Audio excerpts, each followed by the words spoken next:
Alright, so taking a look at where we left off. I'm... Okay, refresh. Okay, that looks good. Even though I am simplifying this and whittling it down, I don't want this 512 just hard-coded in there.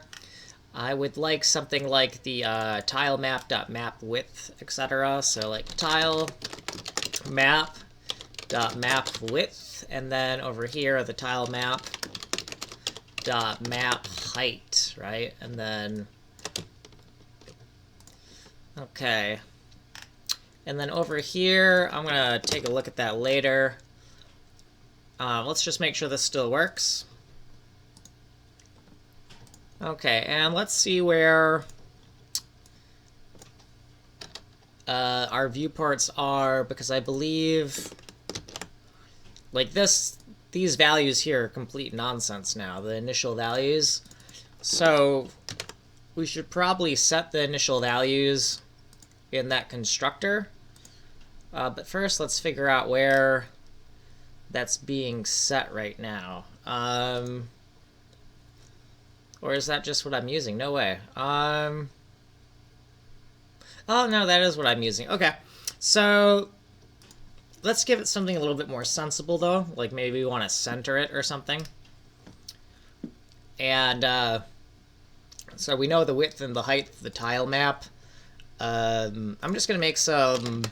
It looks like I'm going to use that width and height quite often in these calculations. So I'm just going to have a variable called width, and then set that to the tile map width, and then one for the height as well. So width and height right here, and then here, and then we can do this, right? We can shorten those lines a bit. These lines right here. And then check, make sure we didn't screw anything up. Okay, still looks good. And let's adjust this. Let's center this. So this is the viewport we're actually looking at. So this is the size of the viewport that's getting letterboxed by the black. What do we want to do? Well, let's just center it first, and then we can make some other considerations. So first, I'm just going to take this. I'm just going to paste it right there and see what we got. So now we'll go over here, and we're going to refresh. And it's not quite right. It's off center, probably because that width and height that I'm using in that calculation are the width and height of the map, and I want the width and height of the canvas object. And so what the initial viewport size is. And where do I set that? I probably should set that in a global somewhere. So the canvas size, where is that set? Okay, so we have canvas width and height, attach canvas to DOM, and then canvas width equals 640, right? So that definitely should be consolidated into the global object, right? So a lot of these like hard-coded values that are they're just hard-coded and they're probably not going to change. You should still kind of like consolidate them, and so you have all that control and configuration in one place. So we'll take this 640 and 640, and we will say global, what the hell did I call it? So hold on. Global data. So go over here, F2. Okay.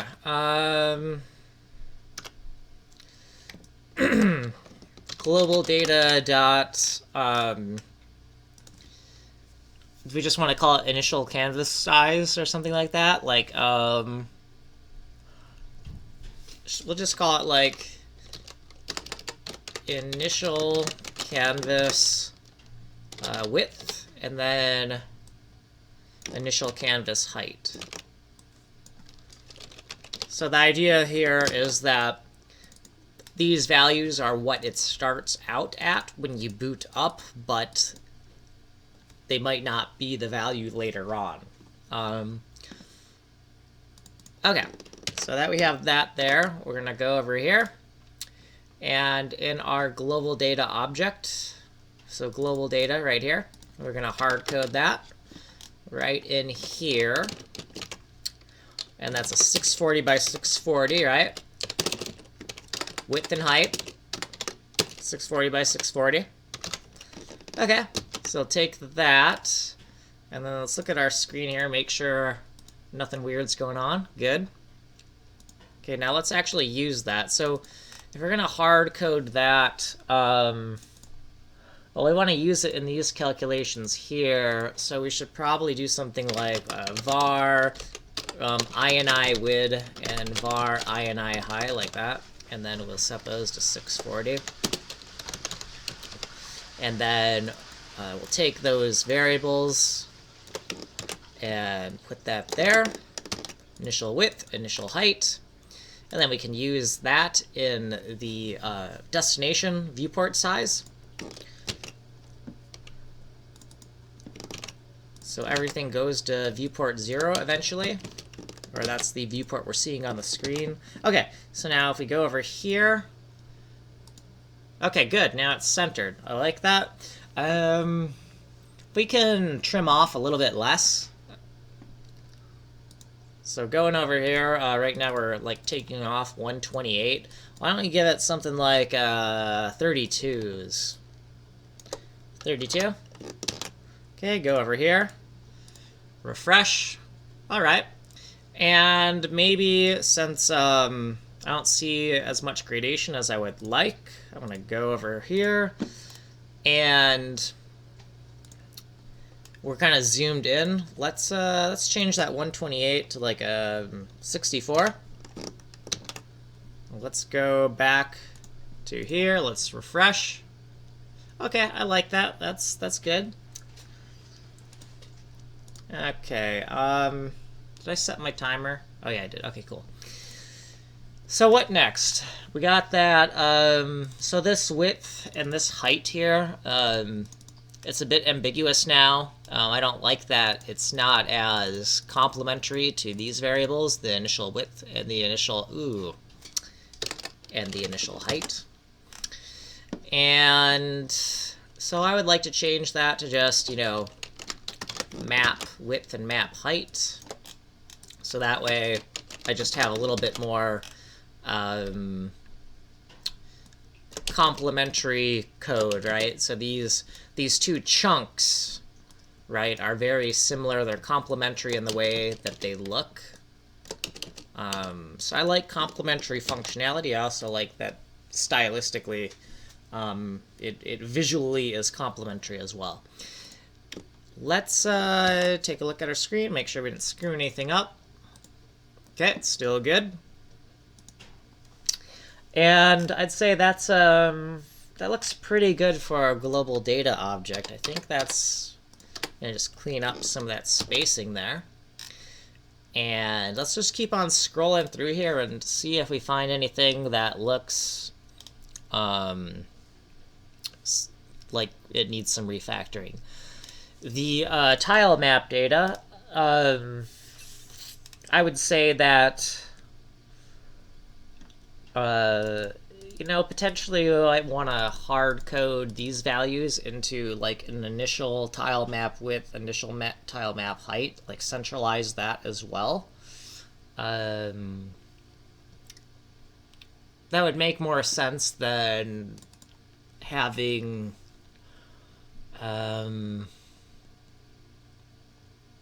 let's see, fill top. Yeah, that would make some sense. So, and we already have what, a initial canvas width and height. So initial tile map width, initial tile map height, right? So we will do this initial tile map. And then map width, map height, like that. And when we create the tile map, create tile map, so we kind of have a dependency loop kind of thing going here. Well, not really.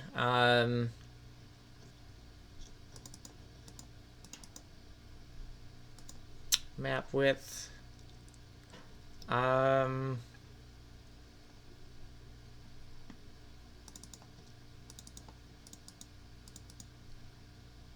height, map width. Well, what we could do is it's a little bit dirty, but let's just say create tile map and then 512, 512. Or you know what? I'm going to just give it one parameter, and it's just always going to make it square. And then down here within create tile map, we're going to do map san, and that I use this variable for span. So span, which is equals width equals height. So basically the span means that it's a x or y coordinate because we're going to link them together. And in that map span, we're going to do 512 and 512 right there. And let's refresh. Make sure we didn't screw anything up. Okay, still looks good. So when we create that tile map, we're going to use 512. And then we're going to take that map width and map height, and we're going to use that to inset the viewport a little bit so that we can see the black lettering box around the viewport. Okay, yeah, so that looks... Oh, sorry, you can't see that. So we create the tile map right here, right? And then we get the height, the width and height, and we use that in some calculations to get the viewport letterboxed. Or, sorry, this is not the letterboxing. This is the zooming into the data set of it. And this is the viewport that's actually on screen. So here's our on-screen viewport, and then here's our off-screen viewport that's sampling the data. All right, let's keep on scrolling through. Maybe, you know, get rid of a little bit of extra space there, but try to keep some logical space clustering between variable names. We've been making these little lines between logical sections, so we should probably keep that up for consistency. So like a little line right there. And create tile map. Okay, that looks good enough.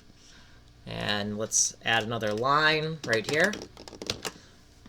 Okay, so main, attach canvas to DOM. Canvas adapter equals new canvas adapter. Tile map global data tile map. So technically this notice me section is still kind of the most important part, I think. Let me think about it. Tile map. Yeah, I don't know.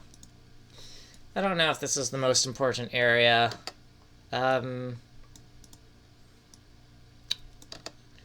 So, we'll make a comment here. We'll say, previously, what do we call this previously in the last thing? It was called, like, rec map. So, like, rec map to buff view.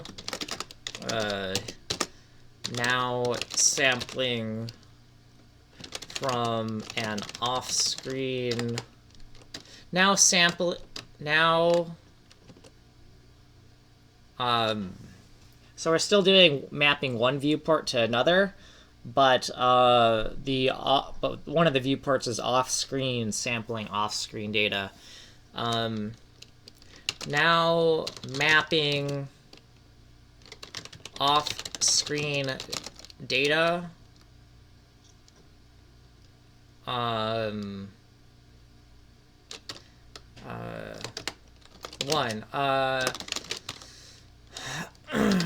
Now upgrades. I'll call it upgrades to buff view. Upgrades. 1. Now Okay, so still mapping one viewport to another. Two. And then we'll say that the source viewport samples from off-screen bitmap.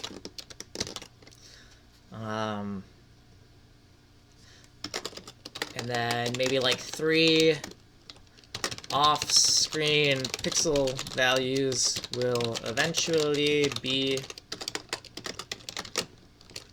interpreted as tile values in future code tutorials. Okay, just some little note like that. So this will grab your attention, and this will tell you kind of like basically a synopsis of, you know, what's going on here. Let's keep on scrolling through, see if we find anything that just does not belong or needs cleaning up. And I'd say we got this extra space here, we got this that I commented out, so that definitely needs to go. I like this comment, that comment's fine. Keeping the formulas, that's fine, because people might want to reference, like, you know, what the hell is this, right? Okay, well, here's what we're solving for, you know, notes about what the math is about. That's fine. I'm going to leave that in the code. So we have some more indentation, so I'm going over my column limit here, so I'm going to clean that up. I'm also going to look to see if I should be indented this far, or if I should change something. Yeah, I mean, I got some justifications for why I am indented that deep. I usually don't like to go that deep, because they're like 1, 2, 3, 4. Yeah, 3 levels of indentation are usually the max. But you know what, that's fine. I mean, the logic is pretty straightforward. There's nothing really convoluted, so I'm going to allow that. And we'll just keep on cleaning this up. And since this goes on for quite a while, what I am going to do is, well, first of all, I'm going to check up here, make sure I didn't screw anything up. Okay. This goes on for quite a while, and because of that, I'm going to take this function name called doMapping, and I'm just going to make a little comment down here that this is doMapping. And a lot of times I'll do it like this. And so doMapping, and then doMapping here. Yeah, I mean, it doesn't really matter too much. That's just a stylistic choice. Then here we have the dx dy, so I'm going to go onto here. I'm gonna give that more space again. And right here on this line, I'm just going to make a little note and say next, and dx and dy. So I know what that's all about. And then this is... I'm just going to make a little note here as well. And this is question mark. And then because we added this comment, it kind of like makes this visually cluttered, so we'll give that a little space. Alright, I mean, this is a little bit fluffy right here, like having all this space, but... Alright, that looks fine. Okay, let's keep going. See what else we can do here. Attach canvas to DOM, that's fine. Got our new canvas adapter object. That's fine. What else? Got this code, we got the constructor. Okay, that looks good. Fill tile map with test pattern, which we are using, right? Let's just make sure. Yep, we are. Okay. And then we just have the call to main right down here. Now, the way I'm doing this with just having main right here at the end, A good convention people will use a lot of the time is just to like wrap all of this code in a big thing called the IFI, which is a immediately invoked function expression. But I don't want to write this in too much of a JavaScript kind of style. I want to keep the code style a little bit more generic so that, you know, if I want to like transcribe this to a different language, I'm not using like so much weird JavaScript stuff that it's going to be like super difficult to transcribe. And I'd say this looks good. This looks pretty cleaned up. I got these spare kanji here. I think I got rid of all that, didn't I? In other places. Let's do some double checking. See if it's referenced anywhere else. And then, do I want to get rid of these little kanji that are just sticking there? You know what? I'm gonna keep it. Yeah, somebody's gonna be like, "What the hell is that?" But you know what? I'm just gonna keep it. Okay, yeah. So that looks good. I like that. That's all cleaned up. Let's make sure it's still running. All right, nice and polished. And now what am I gonna do? I'm gonna go back to that one Stack Overflow question I was answering, and I'm gonna add this as another like addendum to that Stack Overflow question. And where was that? Let me I'm gonna stop recording and start recording again because I don't want this to get too long.